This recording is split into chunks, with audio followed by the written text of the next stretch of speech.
Hello everyone, welcome to my channel. आज हम इस वीडियो में मस्टर्ड ऑयल रिएक्शन डिस्कस करेंगे। मस्टर्ड ऑयल रिएक्शन बेसिकली एक प्रकार से एमाइन को पहचानने के लिए एक टेस्ट होता है। तो बहुत इंपॉर्टेंट है, आपके बीएससी एमएससी लेवल के एग्जाम्स में ये सिलेबस में दिया रहता है। तो उस अकॉर्डिंग हम इसका प्रॉपर नोट्स डिस्कस करेंगे, इसका बेसिक सा रिएक्शन देखेंगे। तो इंपॉर्टेंट है, स्टार्ट करते हैं इसके इंट्रोडक्शन पॉइंट से। When aliphatic primary amine like methyl amine is treated with carbon disulphide CH2 and mercuric chloride HgCl2, it produce an isothiocyanate compound that has a pungent smell similar to mustard oil. Because of this characteristic smell, the reaction is known as mustard oil reaction. ठीक है, तो बहुत ही basic सा इसका reaction है।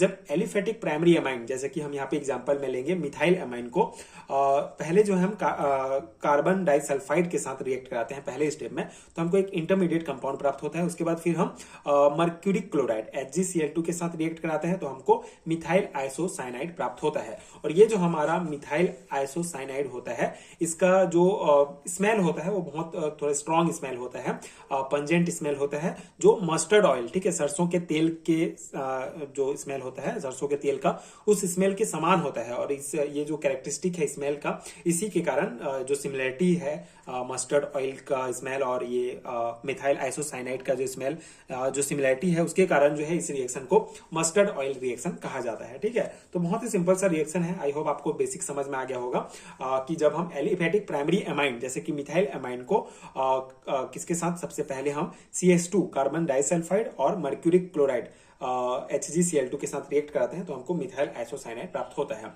तो ये basic reaction हो गया।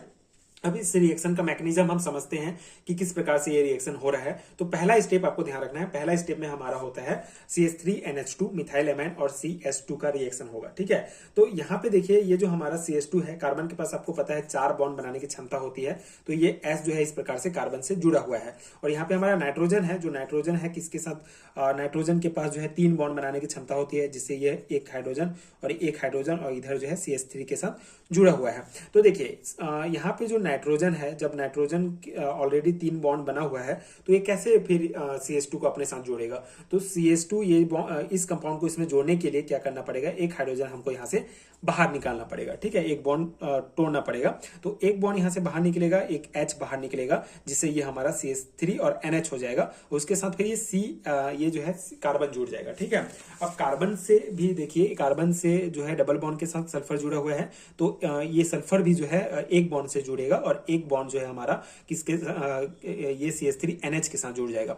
और ये हाइड्रोजन जो यहाँ से हमारा निकला था, वो इस सल्फर के साथ आके जुड़ जाता है। तो ये हमको कंपाउंड प्राप्त होता है। और बाकी जो हमारा कार्बन एक सल्फर के साथ तो डबल बॉन्ड से जुड़ा हुआ ही है। तो ये हमको एक इंटरमीडिएट कंपाउंड प्राप्त होता है जब हम मिथाइल एमाइन को CH2 के साथ रिएक्ट कराते हैं। ठीक है, आई होप आपको समझ में आ गया होगा। बहुत ही सिंपल सा रिएक्शन है। एक हाइड्रोजन यहाँ से निकलेगा, जिससे ये CS जो है इस बॉन्ड के साथ जुड़ जाएगा, और फिर एक S, यहाँ एक S जो बॉन्ड बना है कार्बन के साथ, वो भी यहाँ से मतलब डबल बॉन्ड से जो जुड़ा हुआ है वो एक बॉन्ड से जुड़ेगा, और एक बॉन्ड से फिर ये जुड़ जाएगा, और एक हाइड्रोजन इस S के साथ आ जाएगा, और ये हमको एक इंटरमीडिएट कंपाउंड मिल जाएगा। ये पहला स्टेप हो गया हमारा। अब नेक्स्ट स्टेप में क्या होगा, जो हमारा HgCl2 है, मर्क्यूरिक क्लोराइड है, उसके साथ हम फिर रिएक्ट कराएंगे ये जो हमारा इंटरमीडिएट कंपाउंड है इसको। ठीक है, तो अब यहाँ पे भी सेम रिएक्शन होगा। सबसे पहले तो हमारा जो ये Cl2 है, और ये हमारा ये एक हाइड्रोजन और ये एक हाइड्रोजन। ठीक है, तो ये जो है हमारा 2HCl के रूप में बाहर निकल जाएंगे। पहला बॉन्ड क्या बनेगा, ये Cl2 हमारा, और ये एक हाइड्रोजन 2HCl के रूप में बाहर निकल जाएगा। उसके बाद हमारा बचा CH3N, और ये हमारा CS जो है एक बॉन्ड, ये जो है हमारा मिथाइल आइसोसाइनाइड बन जाएगा। और बाकी जो हमारा H और ये Hg और ये S जो है ये HgS के रूप में इधर बॉन्ड बना लेंगे। ठीक है, तो इस प्रकार से हमारा रिएक्शन होगा, और हमको मेन कंपाउंड जो है हमारा मिथाइल आइसोसाइनाइड प्राप्त हो जाएगा। ठीक है, जिसके बारे में मैंने आपको पहले बताया कि ये जो मिथाइल आइसोसाइनाइड होता है, इसका जो स्मेल होता है वो सरसों के तेल के समान होता है, जिसके कारण इस रिएक्शन को मस्टर्ड ऑयल रिएक्शन कहा जाता है। तो ये सिंपल सा रिएक्शन था।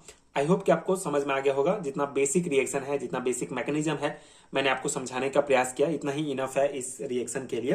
2 और 3 मार्क्स में ही पूछा जाता है, तो आप इतना बेसिक इसका इंट्रोडक्शन और ये एक रिएक्शन लिख देंगे तो भी इनफ रहेगा। तो ये था मस्टर्ड ऑयल रिएक्शन का डिटेल एक्सप्लेनेशन। एंड अगर आपको है रिटर्न नोट चाहिए तो उसका लिंक आपको पीडीएफ उसका लिंक आपको नीचे डिस्क्रिप्शन बॉक्स में मिलेगा। नोट्स आपको पीडीएफ फॉर्म में मिल जाएंगे, जो अगेन आपके एग्जाम प्रिपरेशन के लिए बहुत हेल्पफुल होगा। एंड अगर ये वीडियो हेल्पफुल है, इसी प्रकार के और वीडियोस चाहिए तो आप चैनल के साथ जुड़े रहिए। Thank you so much for watching.